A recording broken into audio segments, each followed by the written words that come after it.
How would you like to learn a simple technique that would help you do a better job of managing your emotions? Around 2002, I was working on strategies to help me become a master of myself, spiritually, mentally, emotionally, and physically. And one of the techniques that I developed to help me do a better job of managing my emotions and mastering my emotions is I thought about feelings on a scale of 0 to 10. 10's feeling great, 0's obvious.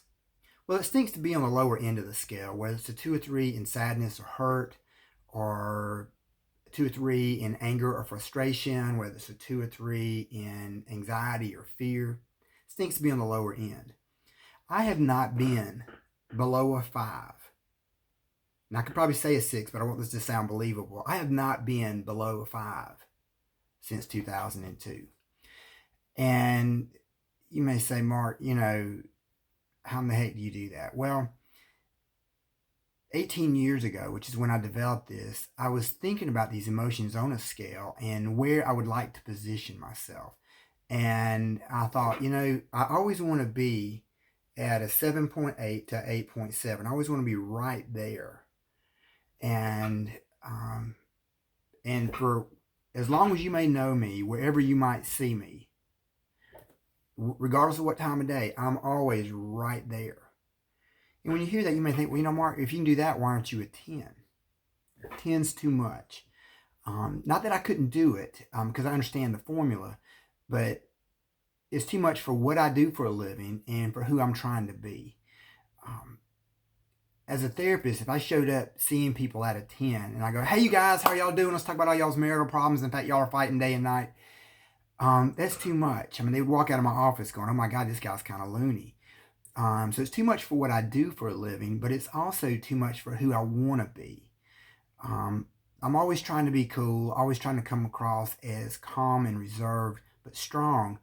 And to me, that image is 7.8 to 8.7. And you may wonder, well, Mark, how'd you come up with those numbers? Well, to begin with, I said I'm always going to be an 8. 8's a nice positive number. Everybody knows that. And I thought, but it doesn't really allow any range. And so I thought, okay, 8 to 9. And 9's kind of chirpy for what I'm going for.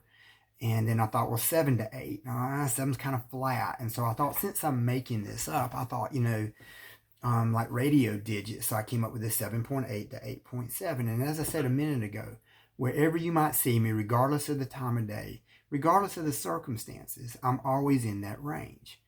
Now, your first thought may be, well, Mark, that sounds kind of robotic.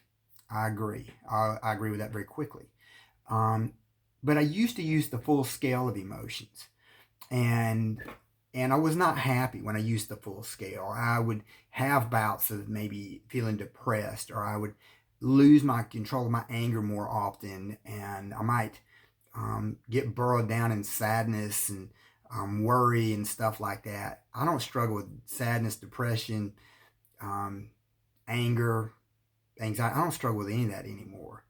And another thing that I like is if you've been following my broadcast, you know that I'm always trying to bring certainty to the table, and how important that is to a relationship. It's also important for your family. It's important for your work environment. It's important for your own mental health. So I bring a predictability with me that people find comforting. So not only do I feel better, but it also brings a more positive air to the environment. So here's what I want you to get from this video in this podcast is I'd like you to give this some thought. What range would you like to operate from? Now, I've been using this 7.8 to 8.7 since 2002, and it has worked really good for me. So you may just want to use my numbers, and that's fine. If you do want a different range, I want you to kind of pick it apart. If, are my numbers allowing too much sadness, or is it too perky? And play around with it until you find some numbers that really work with you. And I'll come back and talk about in future episodes in terms of, should you fall below a 5, how to get above the 5 as quickly as possible. And that's a real simple thing. I believe I've talked about it in previous broadcasts, but I'm not sure. But where your emotions come from. They come from how you use your body, which is what I call your physiology, but also your language, your thought language, your spoken language. Those two are going to determine where you fall on your line or on your range. So appreciate you guys tuning in. Y'all have a great day. Thank you.